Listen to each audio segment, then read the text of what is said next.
오늘 오후에 우리 함께 나눌 말씀은요, 구약성경 하박국 2장입니다. 하박국서 2장의 말씀을 우리가 함께 보도록 하겠습니다. 구약성경 1303쪽에 있습니다. 1303쪽에 있는 하박국 3장의 말씀을 우리가 함께 보겠습니다. 하박국 2장이죠. 하박국 2장의 말씀을 우리가 먼저 보겠습니다. 오늘 말씀을 우리가 두 부분의 말씀을 보겠습니다. 하박국 2장 1절부터 4절까지의 말씀을 우리가 먼저 보고요. 그리고 3장 17절과 18절 말씀도 우리가 함께 보도록 하겠습니다. 구약 성경 하박국 2장 1절부터 4절까지의 말씀을 우리가 먼저 함께 보겠습니다. 찾으셨으면 우리가 한 절씩 교독하겠습니다. 제가 먼저 2장 1절 말씀 보겠습니다. 내가 내 파수하는 곳에 서며 성루에 서리라. 그가 내게 무엇이라 말씀하실는지 기다리고 바라보며 나의 질문에 대하여 어떻게 대답하실는지 보리라 하였더니,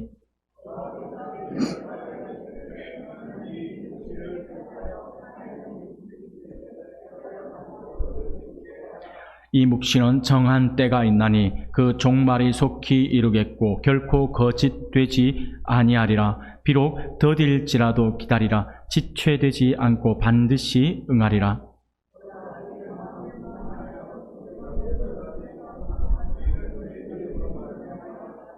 아멘. 우리가 또 3장 17절과 18절 말씀은 우리가 한 목소리로 같이 읽겠습니다. 3장 17절 18절입니다. 비록 무화과 나무가 무성하지 못하며 포도나무에 열매가 없으며, 그를 식당에서 나오는데 굉장히 눈이 부시더라고요. 눈이 부셔가지고 하늘을 보면서 와, 완전한 여름이구나 라고 생각을 하면서 이렇게 좀 덥다, 여름이다 라고 생각을 하면서 문득 드는 생각이 오후 예배 힘들겠는데 라는 생각이 들더라고요. 힘들겠다라고 하는 것이 다른 의미가 아니라 오후 예배 시간이 굉장히 잠이 올 수도 있겠다라는 생각들이 문득 들어집니다. 저같이 좀 나약한 믿음이 가진 사람들은 그럴지 몰라도 우리 성도님들은 아마 그러지 않을 거라 생각이 들고요. 여하튼 우리가 오후 시간에 또 함께 하나님의 말씀, 또 잠을 잠깐 깨면서 같이 말씀을 나눌 수 있을까라고 고민을 하다가 하나의 단어를 떠올렸어요. 떠올려가지고 우리가 그렇게 인사합시다라고 이렇게 인사를 했던 기억이 납니다. 문득 그 생각이 오늘 오후 시간에 잠깐 들어서 우리 같이 한번 인사를 이렇게 했으면 좋겠습니다. 우리가 여러분들 요즘 아이들이 그 말들을 많이 줄여서 쓰는 거 아시죠? 말들 줄여 쓰는 거. 그래서 제가 만드는 신조어는 아니에요. 아직 유행이 된 건 아니니까 신조어는 아닌데 제가 만든 말이 하나 있어요. 그게 뭐냐면 당나귀라, 당나귀가 아니고 당나귀라고 제가 이름을 한번 지어봤어요. 그래서 제가 그때부터 오후 시간에 우리 당나귀 인사 한번 할까요? 라고 해서 인사를 했던 기억이 나네요. 문득 그 생각이 들어서 오후 시간에 이것들을 한번 또 인사를 나누면 어떨까라는 생각이 들어서 한번 나누어 볼까요? 당나귀가 무슨 뜻인지 혹시 눈치가 빠르신 분들은 아시는지 모르겠어요. 자, 그렇죠. 맞습니다. 어렵지 않아요. 생각을 여러분들, 저는 이게 얼굴만 그냥 크기만 컸지 머리는 단순해요. 그렇기 때문에 여러분들 어렵게 생각하지 마세요. 집사님이 잘 가르쳐 주셨는데, 자, 당나귀하고 인사하는데 이것은 뭐냐면 따라해 봅시다. 당신은 나의 기쁨입니다. 그게 줄여서 당나귀가 되는 거예요. 자, 옆에 계신 분, 앞에 계신 분 한번 인사합시다. 당신은 나의 기쁨입니다. 네, 당신은 나의 기쁨입니다. 여러분들은 저의 기쁨입니다. 네, 이것을 우리가 당나귀라고 합니다.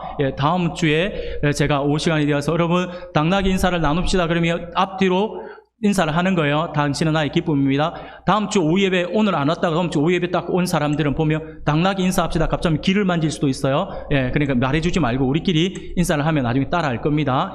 당나귀가 뭔지 아시겠죠?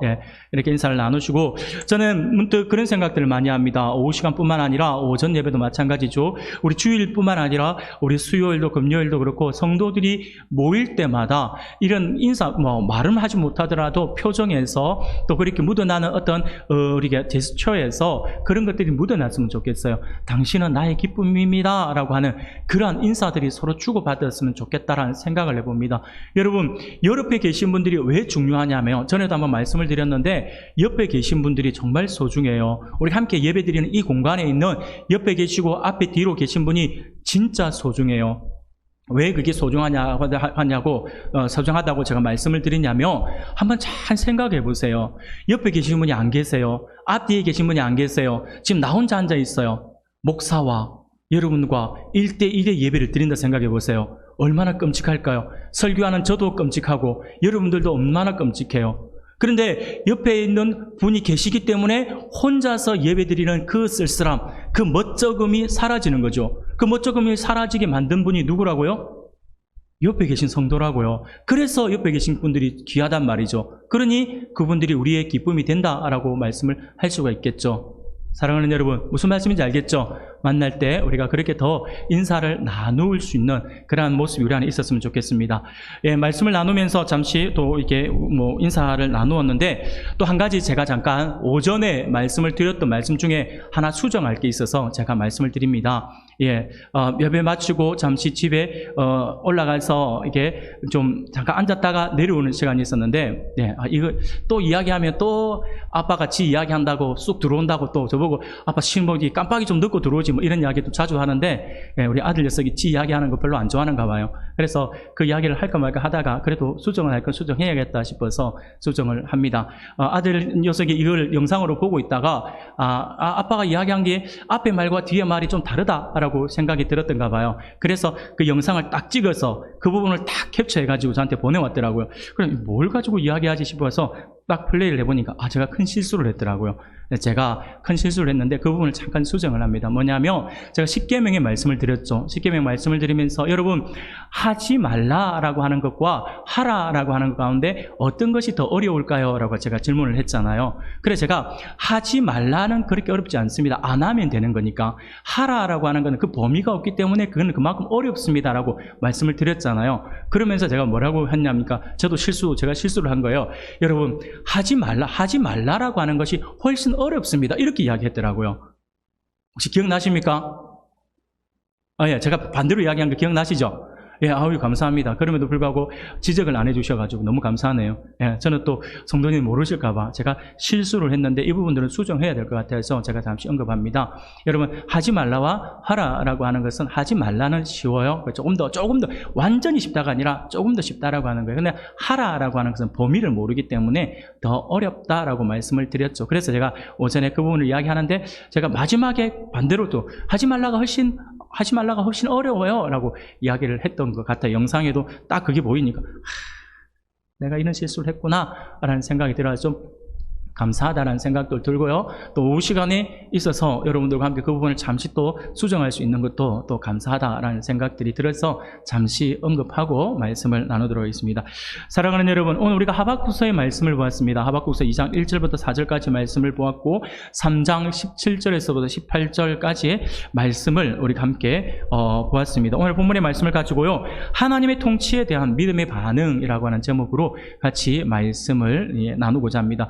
우리 주일학교 아이들도 아마 오늘 잠시 부모님들과 공과의 부분들을 하면서 이 하박국 선지자에 대해서 잠시 이야기를 나눈 걸로 알고 있습니다. 자, 우리 호세아서의 말씀을 통해서 우리가 하박국서의 말씀을 통해서 하나님께서 우리에게 주시고 있는 귀한 은혜의 말씀들을 우리가 나누기를 원하는데요.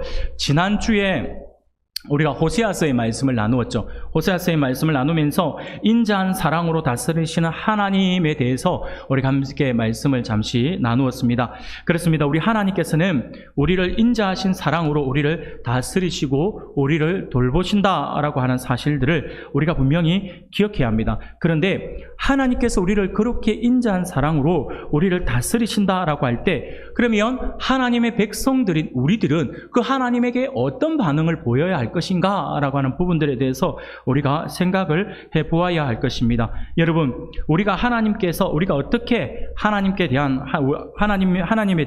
그 하나님이 우리에게 보여준 그 사랑에 대해서 우리가 어떤 것으로 어떤 모습으로 우리가 반응을 보일 수가 있을까요?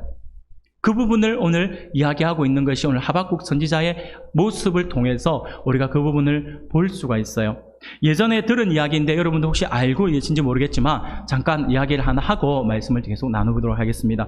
예전에 제가 들었던 이야기인데 세상에 사람이 감출 수 없는 것이 세 가지가 있대요. 이것은 절대로 감출 수가 없다라고 하더라고요. 그래서 물론 감출 수 없는 세 가지가 사람들이 말하는 것들도 나오고 있고요. 탈무드에서 또 그런 부분들이 사람이 감출 수 없는 세 가지가 있다라고 해서 설명을 하는 게 있는데 마지막 부분이 좀 안에 한 가지가 좀 다른 것 같아서 제가 예전에 들었던 이야기가 먼저 떠올라서 그 부분들로 잠깐 언급하면서 말씀을 나눌게요. 우리가 세상에서 사람들이 감출 수 없는 세 가지가 있는데 그 첫 번째가 뭐냐면 기침이라고 합니다. 나오는 기침은 절대로 막을 수가 없다라고 하는 것이죠. 여러분 경험해 보셨죠? 아주 중요한 자리에서 기침이 나오려고 해요. 근데 참으려고 하면 어떻게 됩니까? 참으려고 하다가 더 크게 나오잖아요. 참으려고 하는데 입 막았다가 입에서 삐져나가지고 오히려 더 큰 소리, 더 이상한 소리 나오면서 분위기 또 딱 이상해지고 사람들 쳐다보게 만들잖아요. 저도 한번 기침을 한번 참아보려고 했는데 참으면 참을수록 더 어렵고 오히려 더 심하게 참으면 눈물이 나더라고요. 눈물이 나면서 나중에는 막 걷잡을 수 없이 그냥 한번 크게 호탕하게 한번 기침 딱 하고 말지 막 그런 생각이 들 정도로 기침은 참기가 참 어렵습니다. 두 번째로 사람이 참기 힘든 것이 있어요. 이게 뭐냐면 방귀라고 합니다. 방귀. 방귀와 그 냄새는 사람이 어떻게 할 수 없다라고 해서 사람이 참을 수 없다라고 하는 것이죠. 그리고 만약에 그것을 참는다 해서 어떻게 한다 하더라도 그 만약에 어떻게 실례를 했다 해서 나왔다 하더라도 그 냄새는 그렇죠. 나오는 냄새는 우리가 어떻게 감당할 수가 없어요. 소리야 그렇죠. 밖에 나가서 하고 온다든지 근데 옷에 딸려오는 그 냄새는 우리가 어떻게 할 수 없잖아요. 이 냄새는 어떻게 할 수 없다 해서 이 방귀는 우리가 감출 수 없다라고 하는 것입니다. 예전에 아주 우스갯소리로 이런 이야기가 있었어요. 어떤 청년이 이제 기차를 타고 서울에서 무궁화호 기차를 타고 부산으로 내려오는 길에 이 친구가 기차 시간에 맞춰서 급하게 음식을 막 허겁지겁 먹으면서 달려와서 기차를 탔는데 그 음식이 잘못되었는지 배가 계속 기차를 타고 오는 가운데서 꾸룩꾸룩 하는 거예요. 그러다가 이거 안 되겠는데 하는데 역시나 우리의 배는 우리 장은요 항상 정직하죠. 그렇게 음식을 먹고 나서 보니까 소화가 되면서부터 이제 가스가 차기를 시작하는데 자기가 앉은 자리가 서로 마주보는 예전에 그렇게 많이 왔잖아요. 한쪽은 마주보고 왔잖아요. 그래요. 마주보고 앉은 자리에 자기 혼자 있고 자기가 창가에 앉아 있는데 마주보고 있는 앞쪽과 자기 옆에 전혀 모르는 세 사람이 앉아 있으니 얼마나 무안했겠습니까? 거기서 일어나서 화장실 갔다 오기도 참 무안하고 이렇게 했는데 근데 계속 방귀가 새어 나오는 거예요. 어떻게 할까 고민을 하면서 한 가지 방법을 생각해낸 거예요. 그 방법이 뭐냐니까 손에 침을 묻혀서 창문을 자꾸 비비는 거예요. 창문을 비비면 어떤 소리 납니까? 뽀드득 소리 나잖아요. 가만히 생각하면 이게 방귀 소리하고 비슷하겠다 이건 거죠. 그래서 침을 묻혀서 뽀드득 하면서 뽀드득 소리를 내면서 그 타이밍에 맞춰서 방귀를 낀 거예요. 근데 마침 소리가 너무 비슷해서 소리가 안 들렸다라고 생각을 한 거죠. 그래서 소리가 안 들렸다. 무사히 넘겼다라고 생각을 한 거예요. 그런데 여러분 음식이 소화가 되면서 가스가 한 번 나오진 않죠. 계속해서 흘러나오니까 두 번째 또 소식이 온 거예요. 이번엔 어떡하지? 그래도 아까 해본 것이 있으니까 또 다시 시도해야지 하면 다시 또 침을 쫙 발라가지고 창문에 대놓고 또 이번에 더 세게 비비는 거예요. 뿌드득 하면서 또 실내를 딱 한 거예요. 그러면서 눈치를 딱 보니까 아무도 못 들은 것 같아요. 속이 너무 시원하다 해서 이렇게 하면 되겠지 하면서 딱 손을 내린 거예요. 참다 하필 할머니가 한 소리를 하는 거예요. 할머니가 뭐라냐면 총각 소리는 그렇다 치고 냄새는 어떡할 건데 그랬다는 거예요. 이게 굉장히 우스갯소리잖아요. 그 이야기를 듣고 제가 참 많이 웃었던 기억이 납니다. 여러분 방귀가 그렇다라고 하는 것이죠. 방귀는 사람이 감출 수도 없고 만약에 감춰졌다 하더라도 새어나온 것에 대한 냄새는 참 우리가 감출 수가 없는 게 어떻게 할 방법이 없는 거잖아요. 그래서 이것이 감출 수 없는 것이다 라고 그렇게 이야기하더라고요. 그리고 한 가지가 더 있어요. 사람이 감출 수 없는 한 가지, 그게 뭐냐면 바로 사랑이다 라고 이야기를 하더라고요. 사람이 사랑하는 마음이 생기면 절대로 이것을 감출 수가 없습니다. 특히 젊은 청춘들이 사랑하는 사람이 생겨서 연애를 하게 되면요 반드시 표가 나게 되어 있죠. 반드시 표가 납니다. 그래서 우리가 자매들 같은 경우는 이유는 사랑하는 것인데, 사랑을 하게 된 것인데, 어른들이 볼 때 아직 연애를 한다라고 하는 것을 모르는 사람들이 볼 때는 그냥 이유 없이 이뻐지는 것 같아요.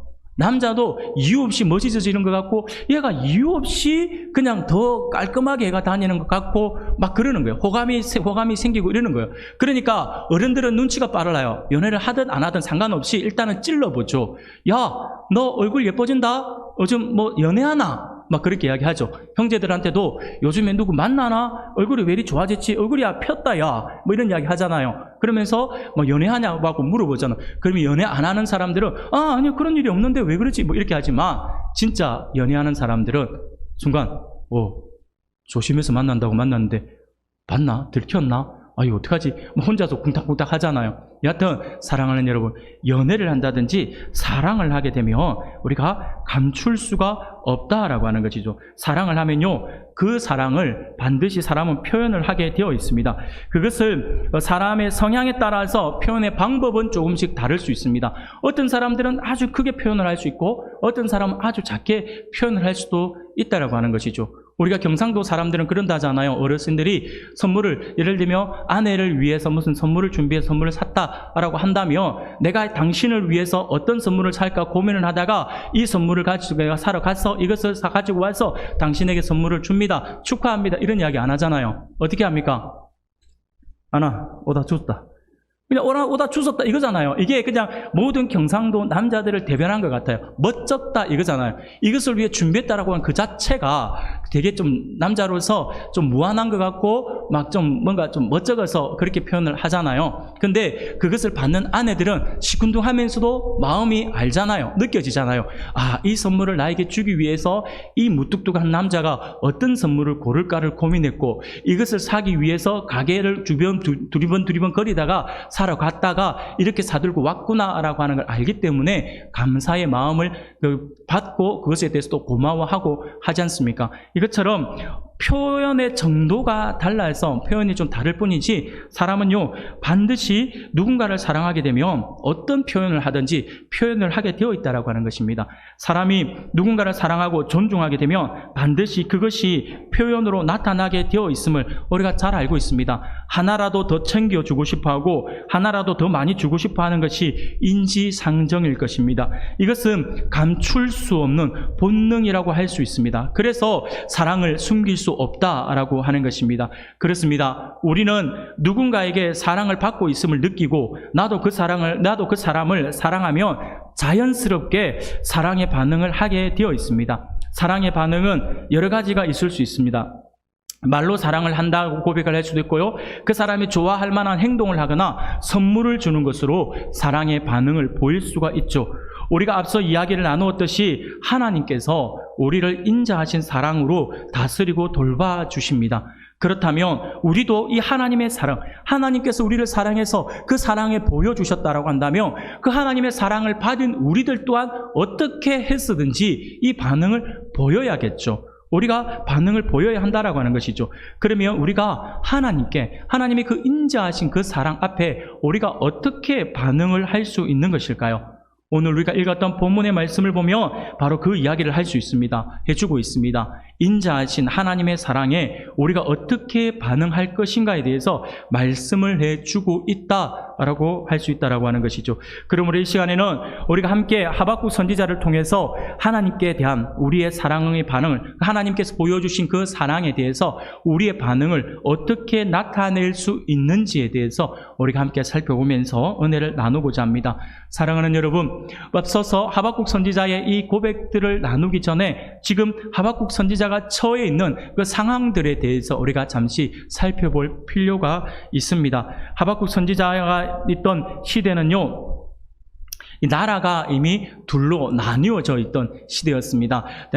솔로몬 왕의 때까지, 다윗부터 솔로몬까지는 통일 왕국을 다스렸지만 솔로몬 왕의 그 우상 숭배로 말미암아서 나라가 둘로 나뉘어질 것인데 그것이 솔로몬 시대가 아니라 솔로몬 아들의 시대에 나누어질 것이다 라고 하나님께서 말씀을 해주시죠. 그래서 솔로몬이 죽고 나서 나라가 둘로 나뉘어집니다. 남유다와 북이스라엘로 나누어집니다. 남유다는요, 말 그대로 유다 민족을 중심으로 하여서 베냐민까지 해서 두 민족이 합세해서 또 한 개의 국가를 이루었고요. 북이스라엘은, 그래서 이 남유다는 르호보암이라고 하는 이 솔로몬의 아들이 통치를 합니다. 북이스라엘은 이름이 비슷하죠. 여로보암이라고 해요. 여로보암이 10개, 나머지 10개의 지파를 규합해서 한 개의 국가를 이루어서 통치를 하죠. 그래서 북쪽을 우리가 북이스라엘이라고 이야기를 하고 남유다를 유다라고, 남쪽 나라를 남유다라고 이야기를 하는 거예요. 북이스라엘은 빨리 망합니다. 그리고 남유다도 결국 망하지만 지금 우리가 유태인 이야기하잖아요. 그 유태인이 바로 남유다에서부터 흘러나온 거죠. 그래서 유다인이다, 이제 이걸 이야기하고 있습니다. 여하튼 하나님께서 그렇게 싫어하는 우상 숭배 때문에 나라가 둘로 쪼개졌는데 너무나도 안타깝게도 여전히 그들은 우상을 버리지 못합니다. 계속해서 우상을 숭배하고 하나님이 하지 말라라고 하는 그 말씀, 하나님께서 하라고 하는 말씀들을 지키지 않고 하지 말라라고 하는 것들만 골라 사는 것처럼 하나님의 말씀에 불순종하는 삶을 살아갑니다. 그러다가 북이스라엘이 BC 722년에 아수르라고 하는 강대국에 의해서 멸망을 하게 됩니다. 아수르가 무너지는 것을 보면 남유다가 깨달아야 돼요. 그래서 선지자들이 이야기하고 선지자들이 돌이키라고 이야기하는 그 모든 말씀을 남유다가 들어야 되는데 남유다는 여전히 북이스라엘은 북이스라엘이고 남유다는 남유다야 라고 하면서 자기네들이 계속해서 우상 숭배하는 그 행보를 가게 됩니다. 그러다가 결국 남유다도 멸망을 하게 되죠. 멸망을 하게 되는데 BC 586년에 바벨론에 의해서 멸망을 하게 되는 거예요. 근데 지금 하박국 선지자가 나타나서 활동을 하던 시기는 아직 남유다가 멸망을 하지 않은 그러한 시대였습니다. 그래서 하박국 선지자가 여전히 활동한 그 시대는 남유다 사람들이 여전히 불순종하고 우상 숭배하면서 그렇게 악을 행했던 그러한 시대였어요. 국가의 지도자들은요, 가난하고 힘들고 헐벗은 사람들의 물건을 빼앗아서 자기네들의 배를 채우기에 급급했고 모든 지도자들이 그렇게 해서 부정부패를 행하고 백성들의 너무나도 힘들게 괴롭히고 우상 숭배하고 그렇게 하나님이 싫어하시는 그 일들을 너무 많이 자행을 하니까 하나님께서 북이스라엘처럼 남유다도 심판하실 것이다 라고 하는 것을 이 하박국 선지자가 알고 있어요. 그래서 이 모든 상황 속에서 너무나도 타락해져 있는 남유다의 상황 속에서 이 하박국 선지자가 하나님 앞에 기도를 하는 거예요. 하나님 앞에 기도하는데 하나님께서는 의로우시고 공평하신 분이신 줄 믿습니다. 그런데 어찌하여 하나님께서 다스리시는 이 세상에는, 이 나라에는 악인들이 더 성공하고 잘 살고 의인들은 그들에게 괴롭힘을 당하고 고통을 받는 것입니까? 하나님, 언제까지 이 세상의 부조리함을 이대로 보고만 계실 것입니까? 하나님, 살아계신 하나님께서 왜 이렇게 가만히 계십니까? 라고 질문을 하면서 하나님 앞에 기도합니다. 그렇게 하나님께서 기도하니까 하나님께서 하박국 선지자의 기도를 들으시고 그에게 응답을 하셔서 말씀을 하십니다. 어떤 말씀을 하시냐니까 이제 곧 매우 놀랄 일이 벌어질 것이다. 너희는 듣고도 도저히 믿지 못할 일이 벌어질 것이다. 곧 내가 사나운 저 바벨론을 일으켜 유다의 죄를 벌할 것이다. 바벨론은 매우 잔인한 종족으로서 그들이 쳐들어와서 유다에 있는 모든 것을 빼앗아 버릴 것이다 라고 하나님께서 말씀을 하시는 거예요. 남유다의 심판의 때가 가까웠다라고 하는 것을 하나님께서 하박국 선지자에게 말씀을 해 주신 겁니다. 그런데 하박국 선지자가 가만히 들으니까 하나님께서 지금 이 부조리한 세상, 악인들이 득세하는 이 세상을 하나님께서 심판하시겠다라고 하는 것은 이해가 되겠는데 나머지 부분이 이해가 안 되는 거예요. 어떤 부분이냐니까 내가 생각할 때는 지금 우리 유다민족이 정말 악하고 유다의 지도자들이 정말 나쁜 짓을 많이 하고 정말 타락한 민족이라고 하는 것까지는 알겠는데 하나님, 바벨론은 아니지 않습니까? 라고 하는 거예요. 바벨론은 더 악하잖아요. 우리가 바벨론에 비하면 세 발의 피잖아요. 너무 잔인하고 우리보다 더 악한 민족을 들어서 우리를 벌하시고 우리를 징계하신다라고 하는 것은 하나님, 제 입장에서는 도저히 납득이 안 됩니다 라고 그렇게 기도하는 것이죠. 그렇게 하박국 선지자가 하나님 앞에 대묻고 있는 것입니다. 창조주 하나님, 하나님은 의로우시고 거룩하신 분이신데 어찌하여 우리 유다보다 더 악하고 잔인한 저 바벨론 민족을 일으켜 유다에게 벌을 내리십니까? 바벨론은 포악하며 약한 자들을 짓밟아 자기들의 배를 채우고 온갖 우상을 숭배합니다. 저는 도저히 이해가 되지 않습니다. 어찌하여 악한 민족이 의로운 백성을 삼켜도 하나님 조용히 계실 겁니까? 라고 하는 것이죠. 하나님, 바벨론에 의하면 우리 민족이 지금 악하고 정말 불순종하고 사악한 민족이지만 바벨론에 비하면 우리는 선한 민족 아닌가요? 라고 이야기를 하고 있습니다. 벌을 주시겠다라고 하는 건 이해가 되는데, 그런데 바벨론은 아닌 것 같아요. 우리보다 더 선한 민족, 우리보다 더 하나님께서 신뢰하고 하나님의 사랑을 받고, 그래서 우리가 그래, 다른 사람은 몰라도 네가 혼내면 내가 받아들일게 라고 하는 것을 수긍할 수 있다라고 한다면 내가 받아들이겠지만, 하나님, 바벨론은 아닌 것 같아요 라고 하면서 하나님 앞에 기도한 거죠. 하나님 앞에 이 성루 위에 올라서 이렇게 오늘 이 하박국 선지자가 하나님 앞에 기도하게 됩니다. 그러면서 하나님의 응답이 어떻게 될 것인가 라고 하는 것을 기다리고 있는 그 말씀이 바로 오늘 우리가 읽었던 2장 1절부터 4절까지의 말씀이에요. 하나님께서 어떻게 응답하실까에 대해서 지금 기다리고 있어요. 그런데 하나님께서 이 하박국 선지자에게 이제 응답을 하십니다. 뭐라고 응답을 하시냐니까, 하박국아, 너는 내가 하는 이 말을 정확하게 기록하라. 내가 정한 때가 곧 이르렀고 반드시 이루어질 것을 너는 보게 될 것이다. 바벨론이 저지르고 있는 악한 행동을 내가 다 알고 있다. 비록 유다가 바벨론에 의해 심판을 당하게 되지만 결국 이런 악한 일을 하는 바벨론 또한 멸망하고 말 것이다. 때가 되면 바벨론에게 억압당한 유다가 승리하게 될 것이다. 그리고 바다에 물이 가득하듯이 나의 영광을 아는 지식이 온 세상에 가득할 것이다 라고 하나님께서 응답을 해주시는 것이죠. 하박국 선지자는 그제서야 이해가 된 것입니다. 우리보다 더 악한 민족인 바벨론을 쓰신 것은 바벨론을 사랑하시는 것이 아니라 바벨론을 잠시 징계의 회초리로 사용하시고, 그리고 하나님께서 이렇게 벌을 하신 것은 우리를 미워해서가 아니라 우리를 완전히 멸망시키고자 하는 것이 아니라 우리가 돌이키기를 원하시는 것이구나. 우리에게 잠깐 돌이킴을 위해서 회초리로 사용된 그 회초리는 하나님께서 꺾어버리시겠구나 라고 하는 것을 깨닫게 되는 것이죠. 그래서 하박국 선지자가 이것을 깨닫고 나니 너무 기쁜 거예요. 너무 속이 시원한 거죠. 비록 우리가 하나님의 벌을 받는다 하더라도 하박국 선지자는 당장에 다가올 하나님의 징계가 보이는 것이 아니라 약속의 말씀처럼 이 징계 이후에 하나님께서 회복시켜 주실 것이다 라고 하는 그 말씀으로 인해서 하박국 선지자가 너무 기쁜 거죠. 너무 즐거운 것이죠. 하나님은 결국 우리를 용서하시고 회복시켜 주시기를 원하시구나 라고 하는 것을 하박국 선지자가 알아서 매우 기뻐하고 있는 것입니다. 그래서 하나님께서 하신 일을 보고 놀랄 수밖에 없습니다. 악한 자들을 심판하시는 일을 제가 곧 보고 싶습니다. 하지만 심판하시는 가운데서도 우리를 잊지 마시고 우리를 불쌍히 여겨 주옵소서. 우리를 구원해 주실 것을 믿습니다 라고 고백을 하게 되는 것이죠.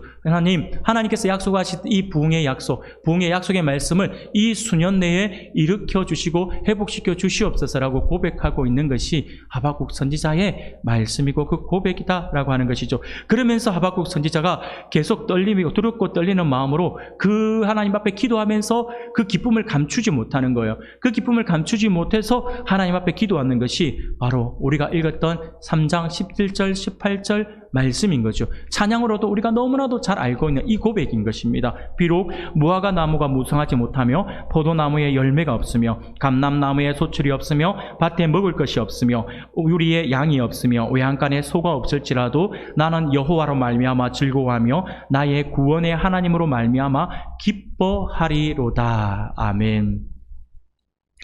우리가 하나님께 징계를 받아서 이 모든 것이 없다 하더라도 우리는 우리의 구원의 하나님으로 말미암아 기뻐할 것이다. 사랑하는 여러분, 이것이 하박국 선지자가 보여준 엄청난 고백이죠. 결국 하나님의 약속은 이루어졌습니다. 바벨론에 의해서 이스라엘이 남유다가 멸망을 하고 너무나도 힘겨운 삶을 살아가요.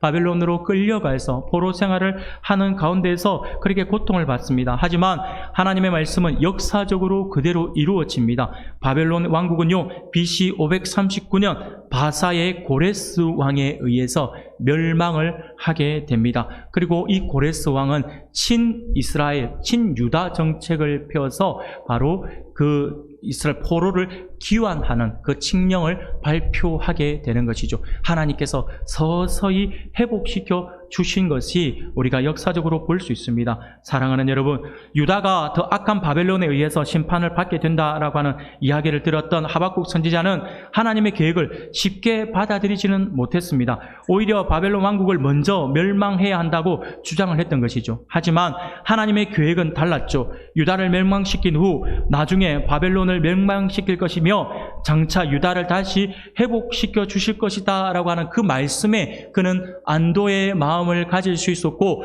기쁜 마음을 가질 수가 있었어요. 하나님의 약속에 대한 믿음이 있었기 때문에 그렇습니다. 사랑하는 여러분, 믿음입니다. 하나님의 지극한 사랑, 그 지극한 그 사랑에 우리 하나님의 백성들이, 그 사랑을 받은 백성들이 하나님께 보일 수 있는 반응은 무엇이냐니까 바로 그 모든 약속을 믿고 고백하는 것이에요. 하나님 그 모든 것이 우리에게 이루어질 줄 믿습니다 라고 하는 그 온전한 믿음을 보이는 것이 우리의 반응이어야 한다라고 하는 것입니다. 사랑하는 여러분, 하박국 2장 4절 말씀을 보면 의인은 그의 믿음으로 말미암아 살리라 라고 말씀을 했습니다. 믿음만이 우리를 살릴 수 있다라고 하는 사실들을 우리가 분명히 기억해야 합니다.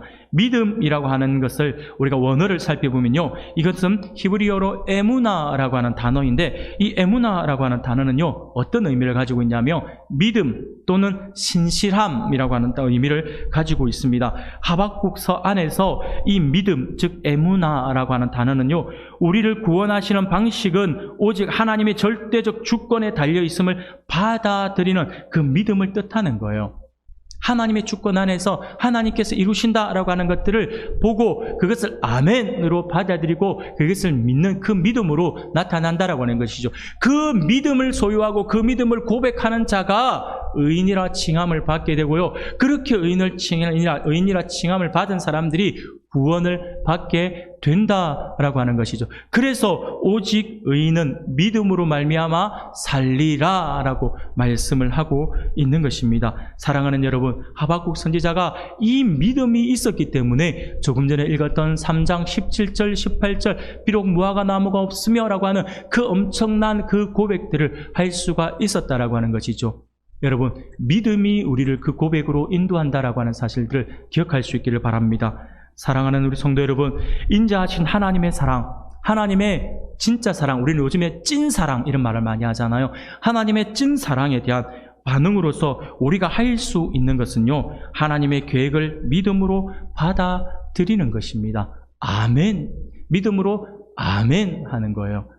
믿음으로 아멘으로 받아들일 때 그 말씀이 우리의 말씀이 되고 우리의 말씀이 된 그 말씀이 살아서 우리 안에 역사에서 우리에게 많은 능력으로 나타난다라고 하는 사실들을 믿으시길 바랍니다. 사랑하는 여러분, 그렇습니다. 우리는 하루하루의 삶을 살아갈 때 때로는 내가 계획하고 원하는 대로 일이 되지 않을 때가 있음을 우리가 잘 알고 있습니다. 하지만 우리는 우리와 함께 하시는 하나님, 우리를 다스리시는 우리 하나님, 우리의 길을 인도하시는 하나님을 반드시 믿어야 합니다. 비록 내가 이해하지 못할 때라도 하나님은 가장 선하고 복된 일을 행하시고 계신다라고 하는 사실을 믿고 믿음으로 또 그것을 기다리고 또 그것을 기다리면서 하나님께서 우리에게 베풀어 주실 그 일들을 바라보면서 기쁨 가운데에서 하나님만 온전히 따라갈 수 있는 우리 성도님들이 다 될 수 있기를 주님의 이름으로 축원합니다.